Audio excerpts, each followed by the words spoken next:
What's up, everybody? Draskyl here. We're going to be doing a live recording on stream for the YouTube channel. We're just going to be talking about items.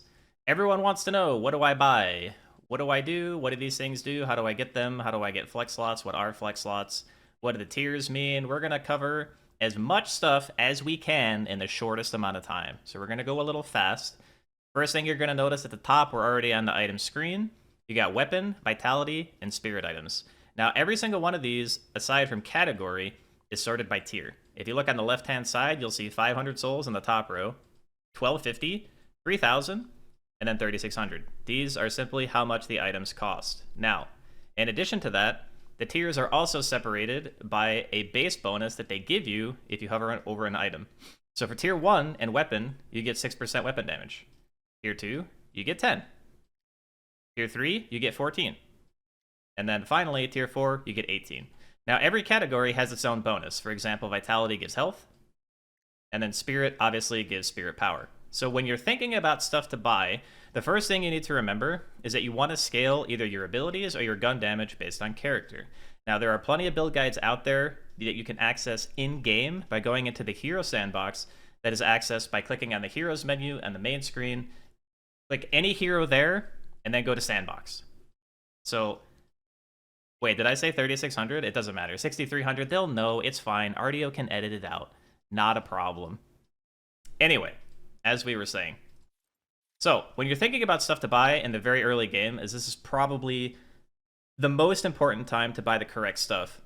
The very, very common purchases, which I have talked about in another video, in regarding to weapon items, are things like close quarters, headshot booster, restorative shot for lanes where your character is not going to be buying many vitality items, but you still want some form of sustain.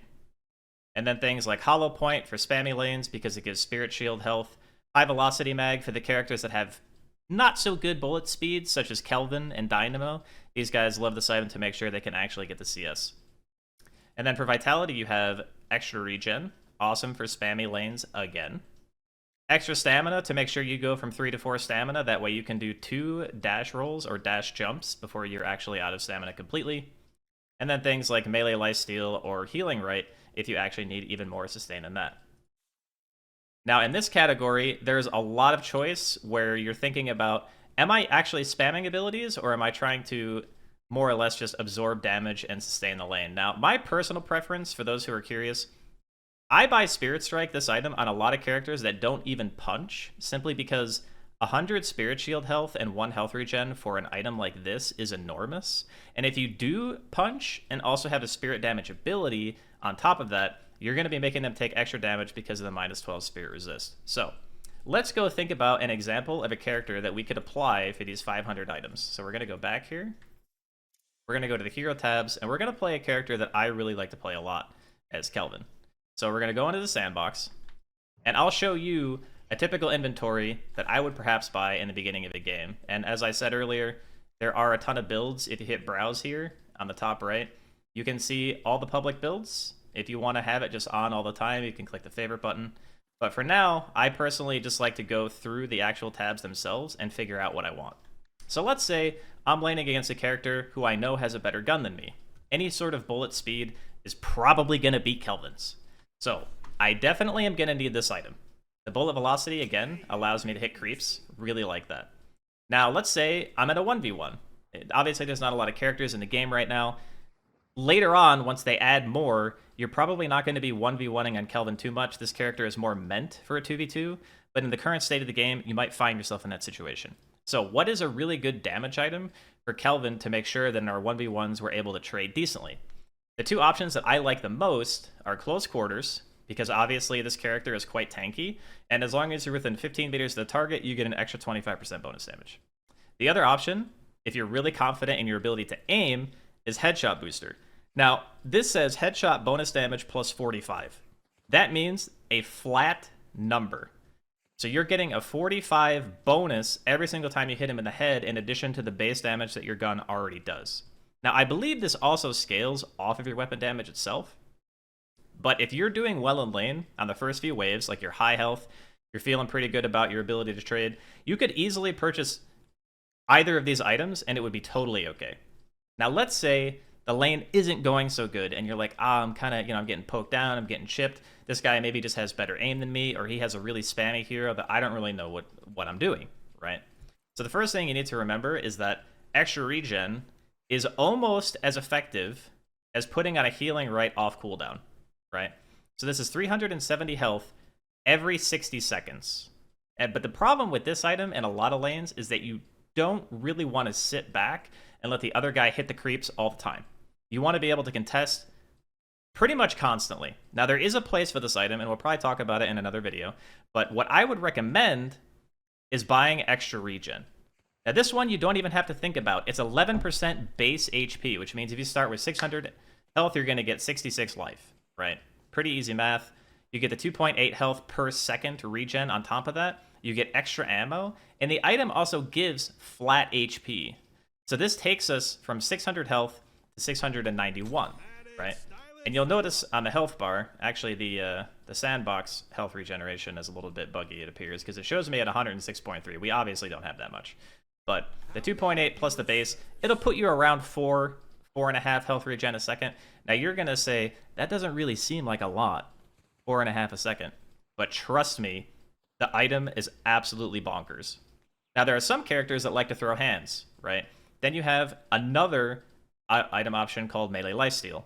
Now this one is more for the aggressive types who like to go in, they want to punch, sometimes Bebop, sometimes Viscous, sometimes, even Dynamo or whatever. In the lower to mid MMR games, you could definitely get away with buying this and just playing hyper aggressive and going for the punch, because every 7 seconds when you hit, you're going to get a huge burst heal, and if you do manage to land a heavy melee on a guy, in addition to that, you're just going to deal a huge amount of damage.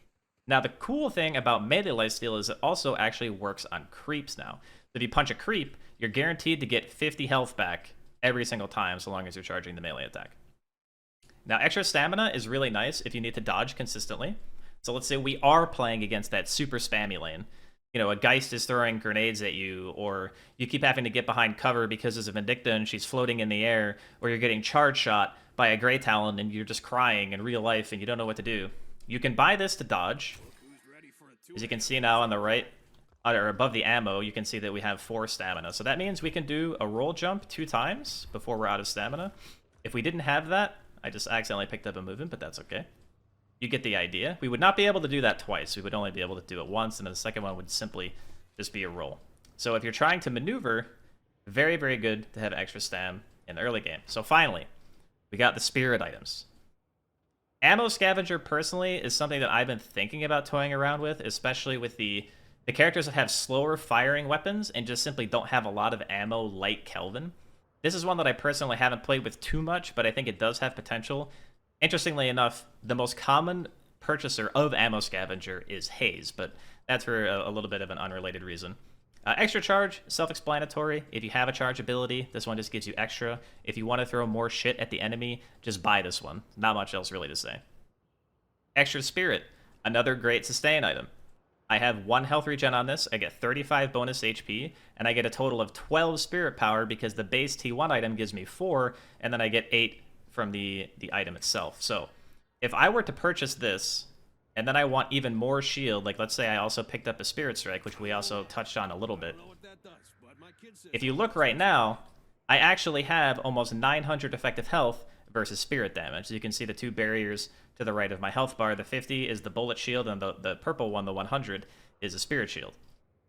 These types of things will make your laning phase so much easier. I know there's a lot of people out there, including myself. I'm not going to tell anybody that I'm a god aimer. I'm definitely not. I have no FPS pedigree whatsoever. When I first started playing this game, my aim was trash. It was horrible. But having stuff like this to alleviate a little bit of the pressure in the laning phase helped me get to a point where I felt more comfortable being able to shoot my gun, press my abilities, and all that other stuff. I was a MOBA player. I played them for give or take 20 years, right? Really long time. Super old gamer. I needed this type of thing to get me started in the game so I could actually exist against the guys who were just clicking on my head. All right? So we're going to wrap this video up just talking about the T1s. In the future, we're going to make some more videos talking about what we're going to do in the mid game, what we're going to do in the late game, how do I transition, all that kind of stuff. But for now, we're going to try to keep it short and sweet. Hope you guys learned a little bit.